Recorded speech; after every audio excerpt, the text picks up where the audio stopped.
அறிவியலுக்கு புறம்பாக தமிழர்கள் இருந்ததே இல்லை. அவங்களுடைய வாழ்வியலே அறிவியல் பட்டது. அதை பற்றி மணிமேகலையில் பார்த்தீங்கன்னா அவ்வளவு செய்திகள் இருக்குது. நீலகேசின்னு ஒரு இலக்கியம் அதை விட ஆழமாக இருக்குது.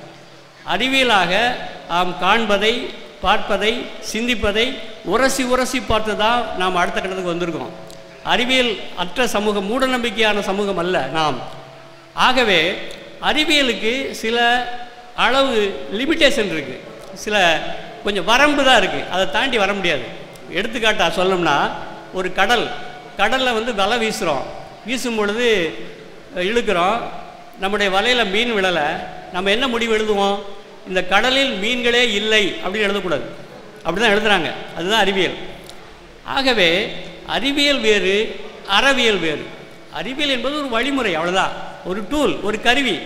ஆனால் அந்த கருவியை எப்படி பயன்படுத்த வேண்டும், ஏன் பயன்படுத்த வேண்டும் என்பதை சொல்வது தான் அறம்.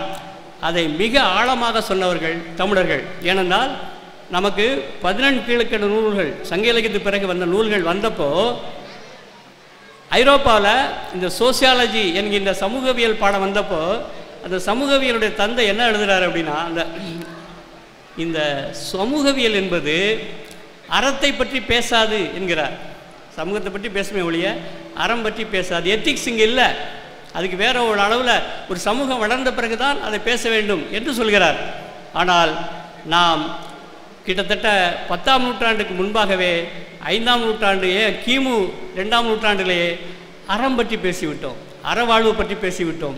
ஆகவே நண்பர்களே, இந்த நெல் திருவிழா என்பது ஒரு திருவிழா கொண்டாட்டமாக மட்டுமல்லாமல் இது தொடர்ச்சியாக நம்முடைய பண்பாட்டு விழுமியங்களை, வாழ்வியல் சாரங்களை தொடர்ச்சியாக எடுத்து செல்வதாக இருக்க வேண்டும்.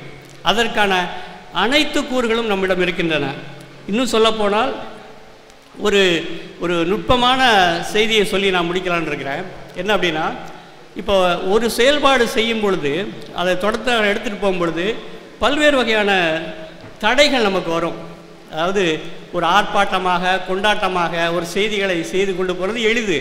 ஆனால் அதை தொடர்ச்சியாக அதை எடுத்துக்கிட்டு போகிறதுன்றது ரொம்ப கடினமான பணி. அதற்கு நாம் கொஞ்சம் மெனக்கிட வேண்டும். குறிப்பாக இந்த பெருமுயற்சி எடுக்கக்கூடிய நம்ம ராஜீவ் அவர்களும் அவருடைய தோழர்களும் இதை ஒரு சிற்பமாக முறைப்படுத்த வேண்டும். என்னவென்றால், தமிழகம் முழுவதும், ஏனென்றால் நான் ஏற்கனவே சொன்னது போல தமிழ்நாட்டில் 4 வகையான நிலப்பகுதிகள் இருக்கின்றன. குறிஞ்சி, முல்லை, மருதம், நெய்தல். இந்த 4லையுமே 4 வகையான உணவு பழக்கங்களும் அங்குள்ள விதை முறைகளும் எல்லாமே இருக்குது. நெல் என்பது எல்லா பகுதியிலும் இருக்குது.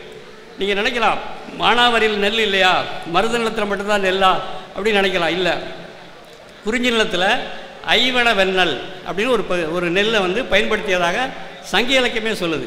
ஆக பல குறிஞ்சி நிலத்திலையும், முல்லை நிலத்திலையும், மருத நிலத்திலையும், ஏன் நீங்கள் நெய்தல் நிலத்தில் கூட பழனம், நெல்லும் மீனும் வளர்த்த செய்திகளெல்லாம் நமக்கு பழைய காலத்திலே பதிவாக இருக்குது. எல்லா பகுதிகளிலும் நெல் இருக்கிறது. நெல் என்பது தமிழர்களுடைய அனைத்து திணைகளிலுமே பதிவாகி இருக்கக்கூடிய ஒரு உணவு. அதை நாம் மிக ஆழமாக பதிவு செய்ய வேண்டும். குறிப்பாக இன்னொரு செய்தி ஐயா சித்தரவர்களுடன் அடிக்கடி சொல்வேன். இந்த நெல் கிட்டத்தட்ட நம்ம 120 நெல் சொல்கிறோம். இதனுடைய பண்புகள் என்ன, இதனுடைய சிறப்புகள் என்ன என்பதை பதிவிட்டு சின்ன சின்ன நூல்களாக வெளியிட வேண்டும். அப்படி ஒரு 360 டிகிரி அதனுடைய பொருளியல் மதிப்பு, அதனுடைய பண்பாட்டு மதிப்பு, அவருடைய உணவியல் மதிப்பு, அதனுடைய கல்வியல் மதிப்பு என்று நாம் அதை பதிவு செய்தோம் என்றால், சின்ன அளவில் ஒரு 32 பக்கத்தில் அதை போட்டோம் என்றால் அது மிகப்பெரிய ஆவணமாக மாறும்.